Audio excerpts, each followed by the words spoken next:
Hi, my name is Khushi. What's your name? Hi, my name is Chris. Hi, Chris. Did I pronounce your name right? Yeah, we did. Okay, so did you face any difficulty to arrive here?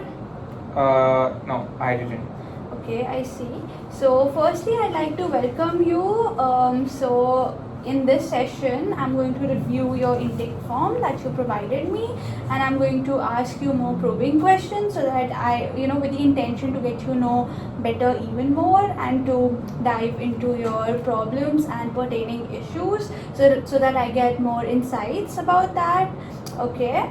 Also, I'm a social service worker who is working at the Family and Children Wellness Agency, wherein we majorly work with families and children to improve their betterment and to help them, overcome and cope up with the problems that they are going through in their lives currently.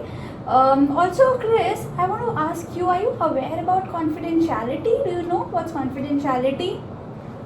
Sorry, I don't know about confidentiality. Okay, so I'll tell you. So confidentiality is basically whatever you're gonna share during this session with me stays between you and me, between these walls, until and unless you touch upon certain specific topics like ending one's life, child abuse, sexual abuse, elder abuse, or if you have been associated with any legal matters with court.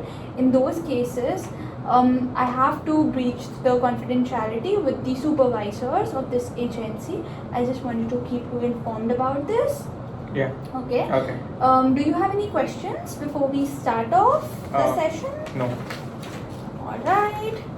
So, Chris, I came up, like, when I was reading your intake form, I could understand that you have been going through a lot of issues recently, like such as drinking alcohol, gambling, no routine.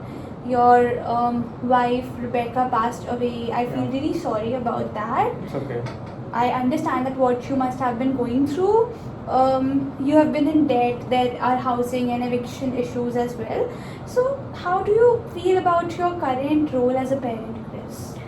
So, to be honest, like I don't think so. I'm like good parent for my kids now because of like I don't have a good job and also I'm not financially capable. Also, I'm not mentally capable, stable. Sorry. And yeah, I have been consuming drugs and substances. Plus, I cannot like see my future with my kids. So that I think I'm not good parent right now. Seems like you have a lot of self-doubt about your parenting style, and you feel that you've been feeling very overwhelmed after your wife Rebecca passed away, and you've not been able to carry on with the parenting, and it seems very painful and excruciating for you.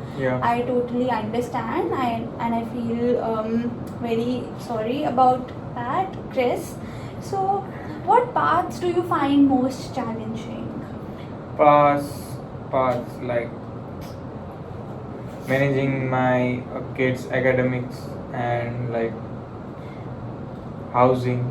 One of the most significant factor is the housing, and all like these are the factors. Seems like I cannot handle this one.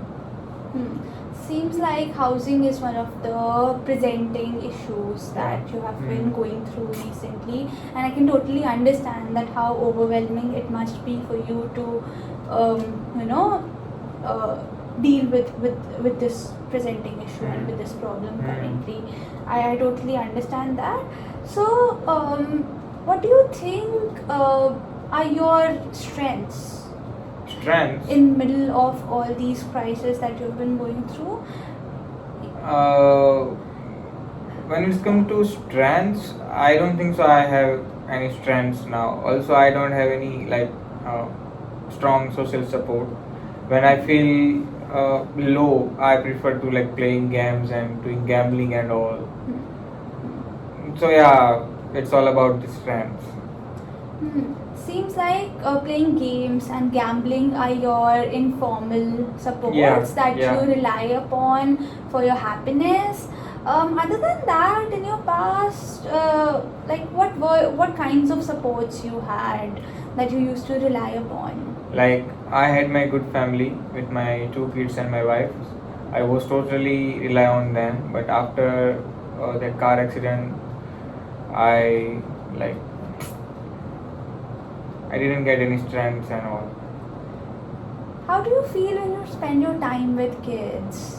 When you get to spend your time with kids, when you share, your food with them, when you play games with them, how do you feel? I feel good. I feel good with them, but sometimes I think that like they deserve better.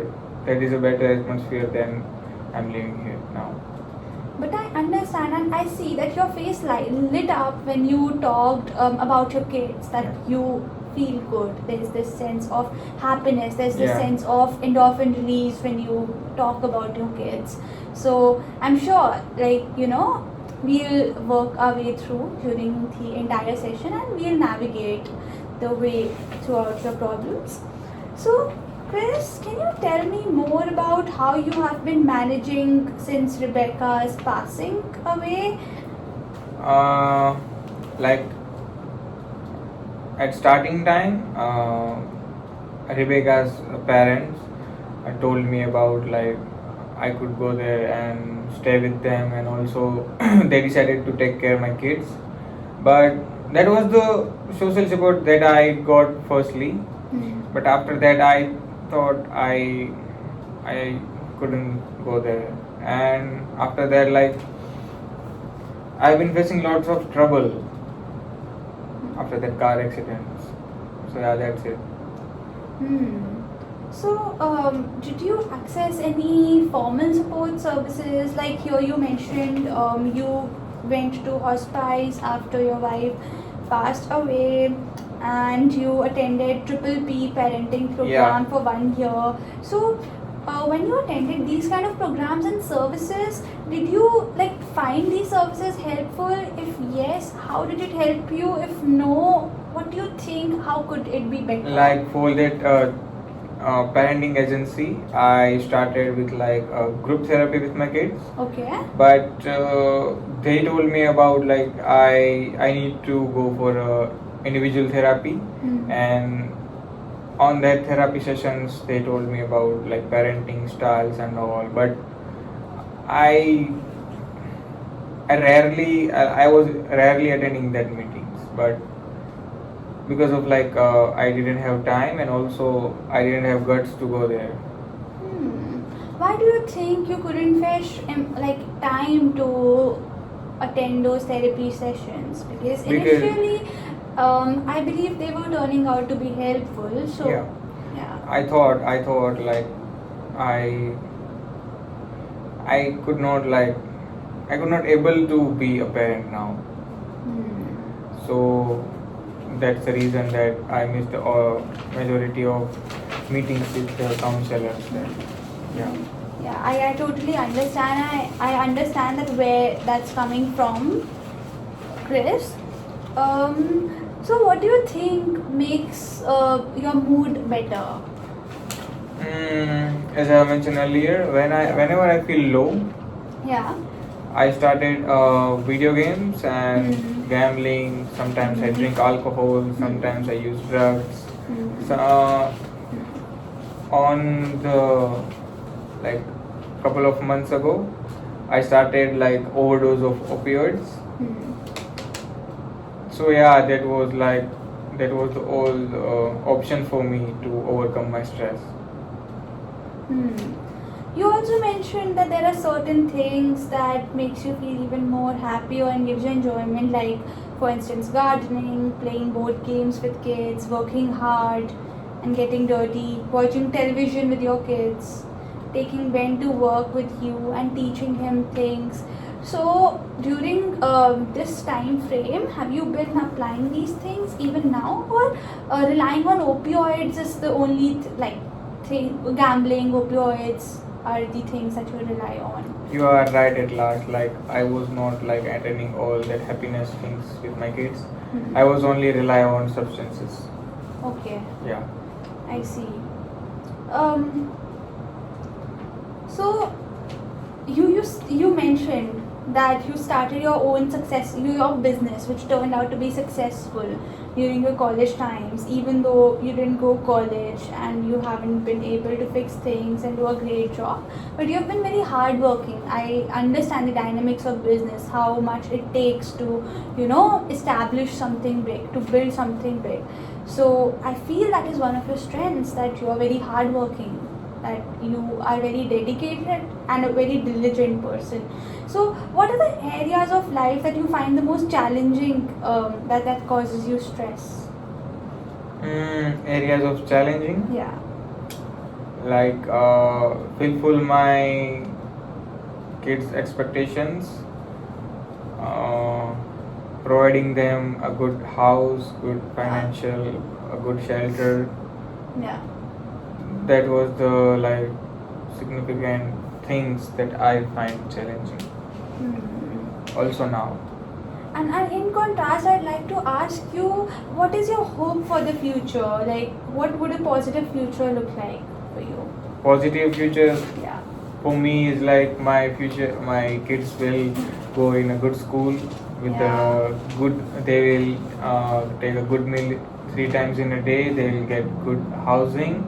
They'll get a good care for them. I think that's enough for me now. Yeah. So I understand. I hear you. I totally understand. So your time is coming to close right now. We're going to terminate the session. Before that, I'd like to ask you, and I hope that we meet next week as well. If you'll be eligible, we'll just assess everything and stuff like that. So are you available next week, Wednesday? Yeah, I'm available next. Does like 9 a.m. works for you or not? Yeah, 9 a.m. is okay. So you're comfortable to meet me virtually or in person? No, How are you comfortable? I'll come in person. Okay, if you want to make any changes in schedule, you can always email me. Okay? No problem. Yeah. And next week when you come in, I see you identified eviction as one of the top priorities of your persisting problem that you're currently facing. So I'll contact a few housing authorities and you can get your lease agreement here and Okay. we'll work through the problem. No problem. Okay? So nice to meet you. Have a good day. You too.